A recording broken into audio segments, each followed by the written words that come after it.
No thanks, bro. My, we've got a feisty one. If you care for your own well-being, I suggest you surrender yourself and simply become our hostage.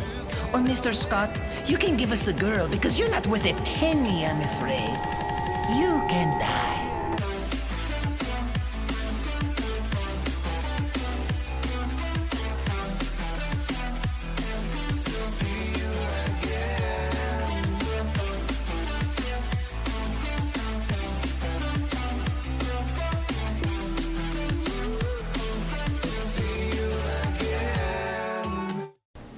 I don't know what this is, but it's kind of hot.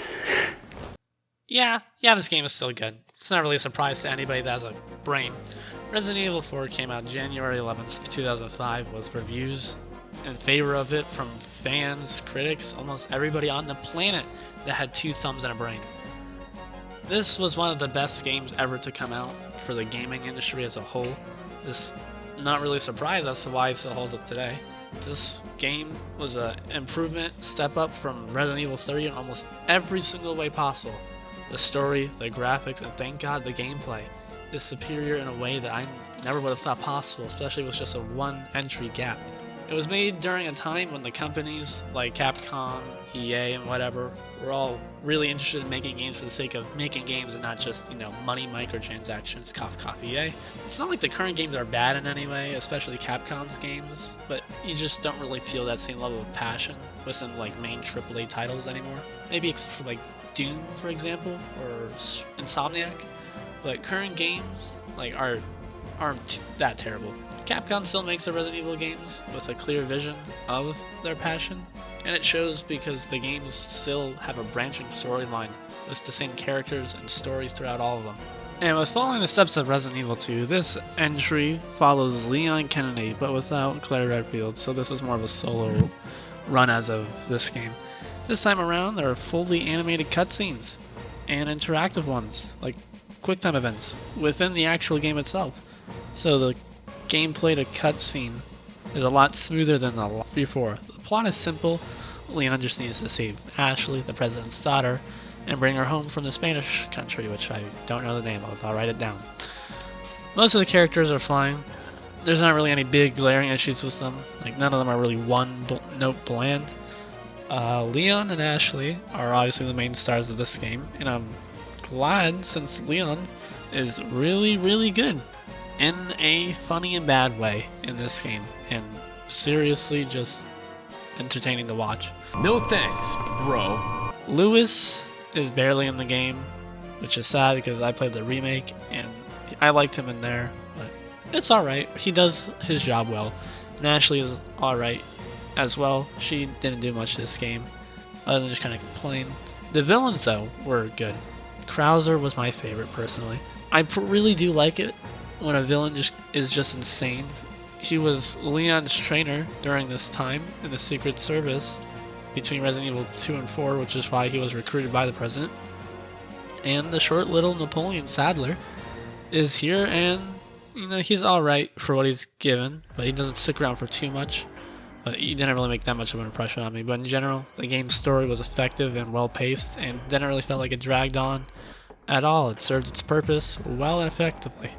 Resident Evil 4 was actually one of the first third-person shooters, and it shows.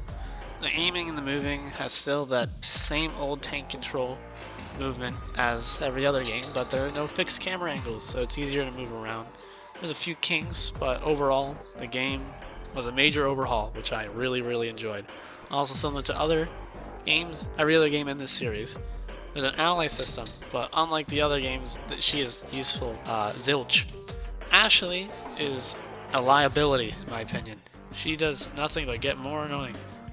She does not help. She constantly needs to be healed, and this isn't like in the remake where I can just pick her up. I need to use my own herbs to heal her ass because she can't defend herself.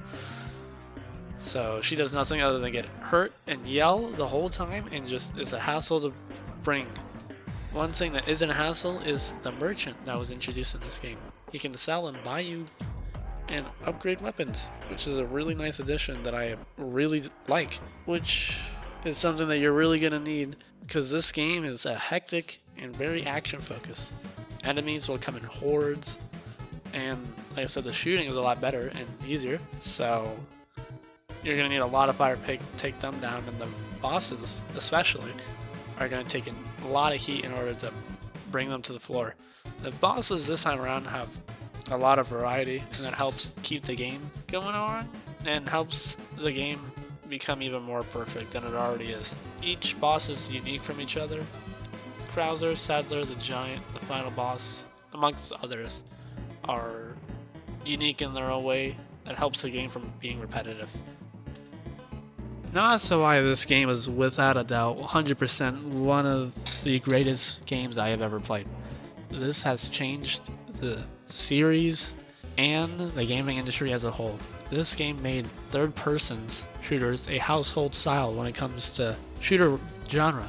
Resident Evil 4 is also my second favorite within the whole entire series, followed only behind by the Resident Evil 2 remake, and there is no glaring issues that I have with the other games.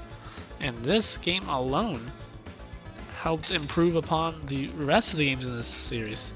The characters, popularity of the series, even inventory management is replicated from this point on.